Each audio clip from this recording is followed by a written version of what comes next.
テクラドデジョンです。今回はね、JWC からやっていきたいと思います。タウンホール16最後のね、JWC ということで、なんとね、こちら決勝戦になっておりまして、優勝しましたということでね、おめでとうございますということで、僕も参加してたんですけど、優勝と。正直僕、途中までね、決勝戦だっていうことを、決勝戦意識薄かった。なんか直前で知りました。もう決勝なのみたいな。すごいね、配置とか頑張ってたりとか、プラン相談とかもね、すごい頑張ってて、僕じゃないですよ。このチーム力っていうのがね、最後のこの決勝戦に結構現れた一戦だったかなと思っておりまして、今回はね、こちらからリプレイをいくつか見ていきたいと思います。早速やっていきましょう。はい、というわけでね、僕のタウンホール、タウンホール16に限らずですけどね、プレイヤーとしてやってる時のね、アタックなんてだいぶ貴重ですのでね、できる時には出しておきましょうということで、今回はラバルを選択しましたということで、ラバルはね、あれだね、ハードモードってヒーローギアのレベルが下がるじゃないですか。ありがたくてあれ。逆にレベル足りてなかったんだけど、ノーマルモードだと。ハードモードのおかげでね、ロケットスピアがね、僕、マックスいってないんですけど、ロケットスピアが21には到達してるので、カンストレベルで使えるっていうところでね。じゃあラバルできるなっていうことでね、今回はラバルを選択したという形になっています。で、天才とかではなくて、天才しない理由は真ん中がね、これ空に対応する防衛施設がないからですね、長弾大砲っていうところで、ある程度ね、ファイヤーボールとかを結構対策したような配置が対戦相手には多かったのかなって印象で、中心部とか、どこでもね、ラバル目線削る必要のある場所っていうのが少ないので、今回は、打たなかったって感じですね。ポイズンターンのタゲはね、このフェニックスの方で捨てたの結構、ラッキーラッキー。そんなに影響ないんだけどね。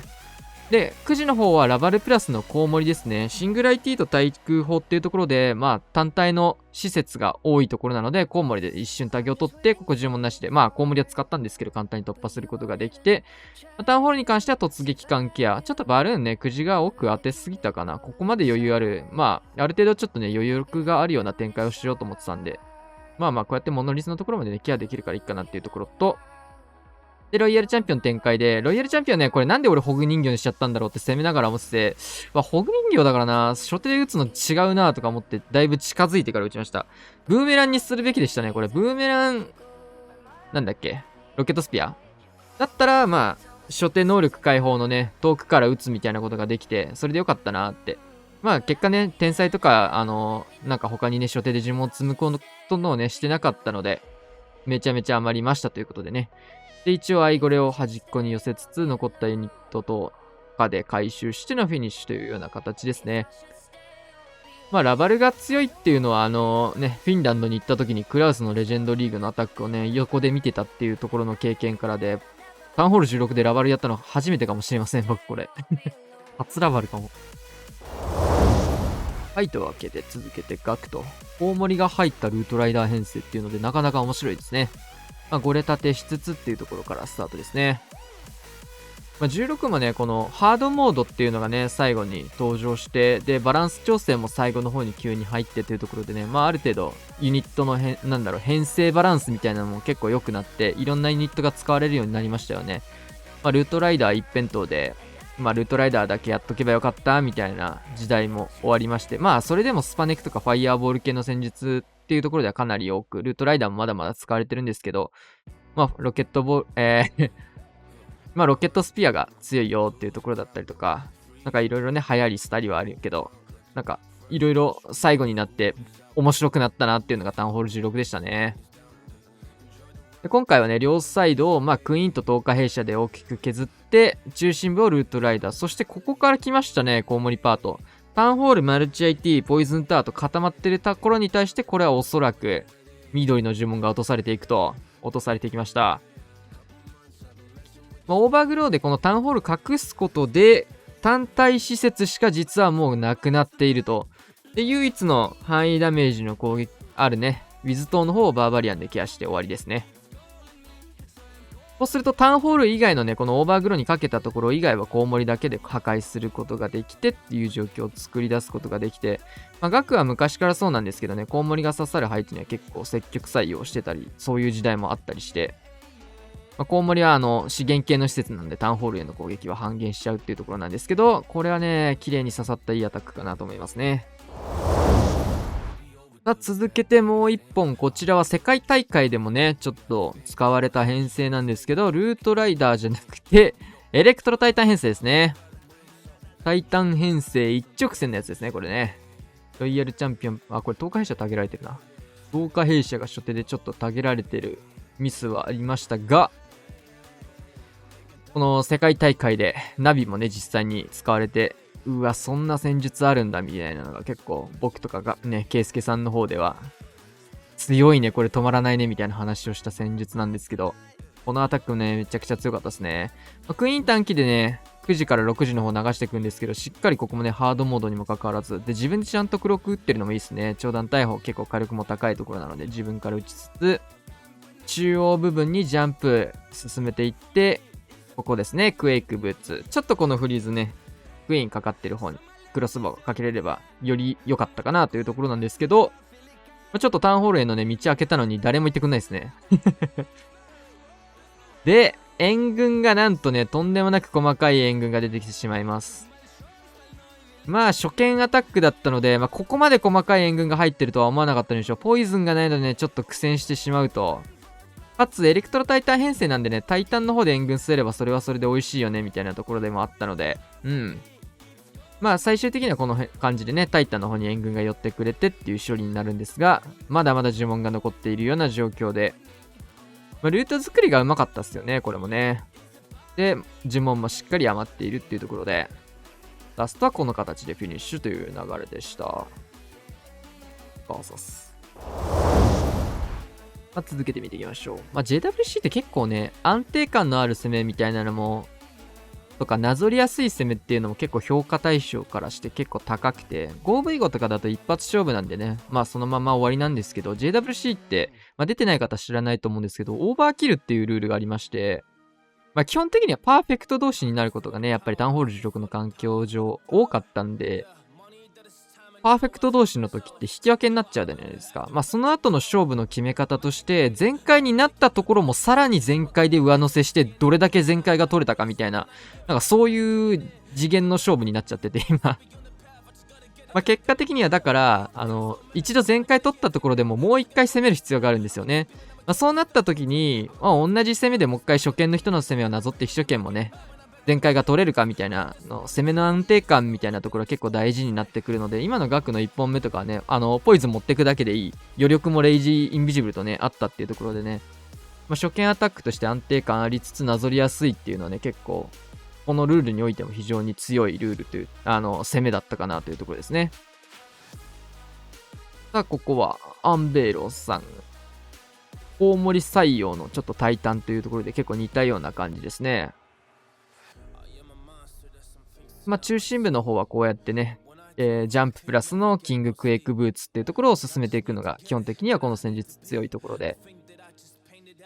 レイジージェム型でやっていくんですけど、僕ハードモードでもレイジージェム使えないんでまだちょっとフリーズ腐っちゃったね今の。でロイヤルチャンピオン6時の方ちょっとね見逃したタイミングでロケットスピア射抜いてたんですよ。マルチ IT とビズトがあったところかな。フリーズにキー取られちゃった。多分6時のロイちゃんにキー取られてフリーズがなったんだろうな。大森がロイちゃんと被ったトルネードに巻き込まれましたがというところで、これもね単体施設がなくなったのでコウモリ刺さるよねみたいな感じで、タウンホール16だけじゃなくて昔からそうなんですけど、このタイタン編成って呪文を結構必要としないんですよ。タイタン自身にレイジを打ったところで、ど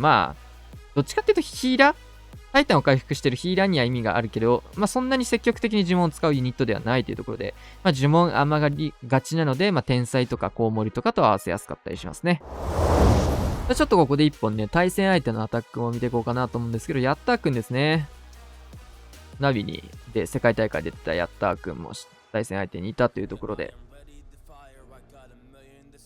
おそらく秘書権のアタックなのかなこれは。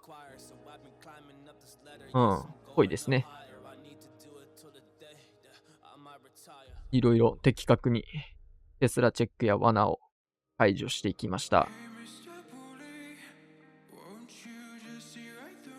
まあ、結論言うとね、ロイヤルチャンピオンを余すぐらいのね、前回が取れていましたというところで、まあ当たり前だけどね、決勝戦っていうところまで来てるので、相手もね、まあ知ってる人たちも多かったり、上手い人たちが多いよっていうような、そんな対戦になっております。対空砲までちょっとロケバル見ようとしてましたがって形。ここは失敗。富士シューターは非常に強く、インビジブル使って真ん中の方へ入れて、クエイク破壊と。だいぶ強いですね、これね。で、ゴーレム盾からのキングクイーンを展開して12時の方向へ誘導するような流れなんですが、キングをそらしてしまう。ここでちょっとね、ウィザードとかね、いると強かったかなっていうのがこの対空砲ですよね。まあ、ロケバルで回収するにはちょっともったいないと。空の施設に対して空でやんなきゃいけない。これさ、ウィザードだったら4枠で済むからね。で、キングの方がね、いい感じにね、合流してくれそうなところの壁を殴ってくれてというところ。で、シューター弾けて9時だいぶ削ってくれました。残りはロケバルというところになりますね。いらなそうに見えてもガーゴイル持ってくとか、いらなそうに見えてもアーチャーとかウィザード持ってくっていうのが、なんか、できた時の、なんだろう、盤面上強いみたいな、なんか、いらないプランだったんだけど、実は今、刺さるじゃんみたいなことって結構あったりするので、なんかそういうね、細かいユニット持っていくとね、強かったりしますよね。アーチャーとかガーグールとかね、いらなそうでも持っていくことをね、僕は常におすすめしております。だいぶ生まれるから、なんか意外とこれ刺さるくねみたいな。回収ここぶっ刺さるなみたいな。あとはレイジフリーズ一発ずつ残った状況で、さっき言った通りまだロイヤルチャンピオン残ってんすよね、これ。だいぶプランニング的にも余力があるし、ファイアボールがやっぱ強かったっすね、これね。相棒がバカ強かったと。さあ、裏からロケバルを刺して、レイジをなんか上の方に打って終わりと。いうことで、まあ本当にロイヤルチャンピオン残しての前回という形でした。まあだいぶ余力あっていいアタックですね。さあ続けて見ていきたいと思います。ルートライダー編成と。まあ JWC ね、まあ16、まあ何試合やったか覚えてないんですけど、まあ何試合かやっていく中で、ラピュタさんうまかったなって印象ですね。シーズン通して非常に、なんだろう、かなり良かったなと思ってるメンバーの一人で、5V5 のね、アタックとか見てみたいですね。さあ、中心部の方までキングを進めていって、ゴレプラスでここ、キング進めていくと。うん。このスーサイドもだいぶ強いですね。こういう時俺、これならガントレットでもよくないってこの使い方ならガントレットでも良さそうやなって思うんだけどな。ここでもクエイクブーツの方がいいのかな。これサッカーガントレットの方が強そうじゃない？さすがに。まあでもこれクエイク開いたことでこの後クイーン生きるのか。いやーでもさすがに、なんならボールじゃなくても良さす。いやどうなんだろうな。むずいな、ここら辺。結構ガントレット強そうだよね。まだ僕ガントレットの時代にいるからガントレットの評価まだ高いんですけど。普通には、サッカークエイクのはね、だいぶ強いなとは思うんだけど、ガントレットにはガントレットの良さがあるのでね、シーンで使い分けれたらいいなとは思うんですけど。まあ、でも結構なんか、刺さんなそうでもクエイクブーツが結構安定で使われるみたいなのが多かったりするし、まあなんだかんだ仕事するっすね、クエイク。こうやってクイーンが穴開け利用して流れてくれてたりとか。で、これハードモードとは思えないぐらいの余力が残ってますよね。スーパーバーバリアンとか、ストライカーとかも手元に残して、だいぶユニット残ってますよ、これ。で、フリーズも余って、オーバーグローを待っているという状況。オーバーグローのね、呪文も弱体化入ってるし、ハードモードもね、レベル上がったりっていうところで、超余裕ですよね。いい全開。ルートライダーぶっ刺さりですね。ラピュタさんも一本見ましょうか。ルートライダー編成。かなりルートライダーやってたなって印象ですかね。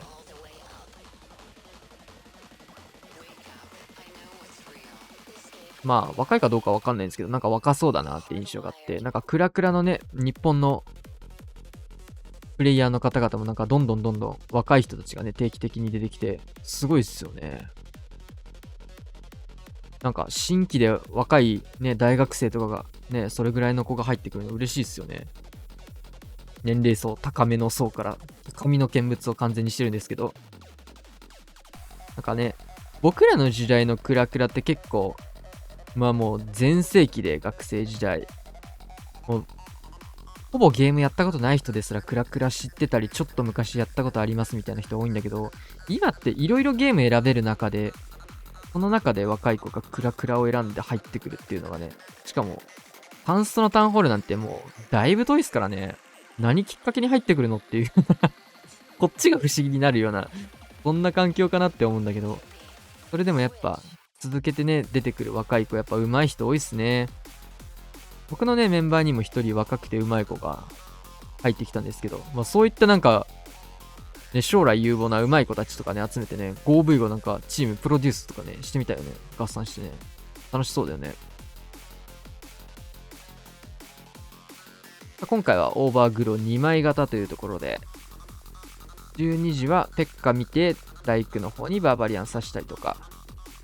で、9時がちょっと終点テスラが固まってるような形になってますね。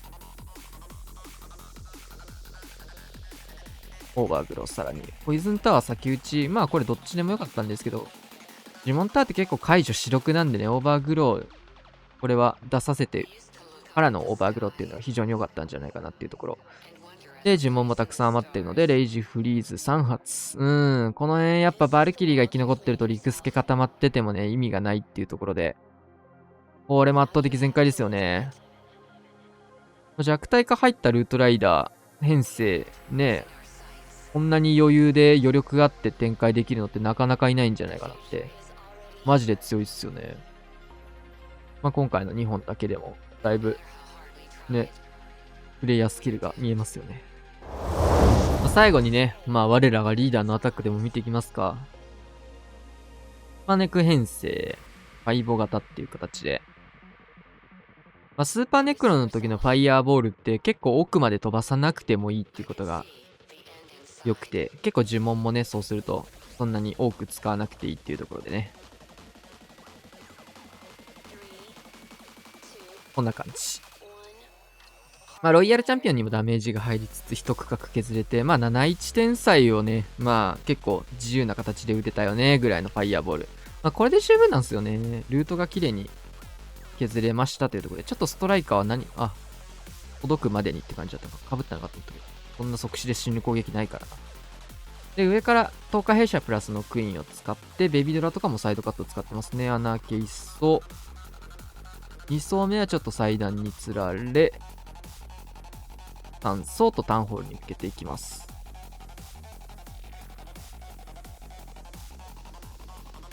でちょっと見習いオーデンはね、書いてたんですが、シングル IT 捕まってたので、溶けちゃいましたね。で、ホーミングチェックバルーン入れて、ここでキングあったし、いいっすね、懐かしい。このタウンホール9巻。しっかりキングをね、後出しして、まあ、早めに出しちゃうともう先行しちゃうんでね、バーバリアンキングという生き物は。どうしても前へ前へと行ってしまうので。で、奥の方にこのクエイクブツで穴を開けることが非常に大事なのでね、ここで使っていきますが、ちょっとね、このポイズンの外れたストライカーっていうのがやっぱ非常に攻撃力が高く、ストライカーにボコボコにされると。で、3時の下なんかえぐい罠固まってますね。トルネード、スケルトン、テスラモリっていうところで、だいぶ火力の高いところなんですが、ロイヤルチャンピオンプラスのね、まあバルキリー軍がいると。バルキリーこういうとこ強いっすね、やっぱり。リクスケに対して強いのはね、やっぱ、唯一無二な感じはあるよね。タイタンとかだとちょっとユニットの枠数的にも重かったりするし、移動速度も速くないからね。まあ、ロイちゃんと一緒に動いてくれるっていうところで言うと、なんか、10日弊社からのバルキリーみたいなのって結構強かったですよね。で、タウンホールから入った形だって、イーグル砲もね、こうして終点の設定にはなってるんだけど、それでもこうやってしっかりスーパーネクロ残っていって、ロイヤルチャンピオンがロケットスピアを持っているというフィニッシュで、ブロックも残って余裕の全開ですね。非常に綺麗なルートで回せたんじゃないかなと思います。はい、というわけでね、終わりまして、優勝改めてということで、タウンホール16最後のチャンピオンという形で、最初あったのかな何回、なんか2回ぐらいやったっけ全然覚えてないんだけど。まあ僕がね、タウンホール16で対戦をする機会っていうのは、なんかあれだね。ここでしかなかったですね。JWC 以外でフレンドリー対戦をやるみたいなことは一切なかったし、タウンホール16で 5V5 は僕一回もやってないかな。だからもう、ね、野良編成でやってる編成以外をね、ぶっつけ本番でやるっていうのが基本的にこの JWC だったわけなんですけど、クイヒーすらタウンホール16ほとんどやってなく、基本ね、野良でライドラッシュ垂れ流してるだけの男になってたんですが、楽しかったですね。はい。ちょっとね、また 5V5 とは違った、なんだろう、メタじゃないけど、なんか再現度の高さみたいなの方が 5V5 よりもね、より評価されるようなところもあったりとか、そういったちょっとね、また別のクラクラのね、大人数対戦ならではみたいなね、環境もあったりするようなのが JWC かなと思いました。はい。というわけでね、今日はこんな感じで終わりたいと思います。チャンネル登録、高評価、シェア、活動のごでしょう。さよなら。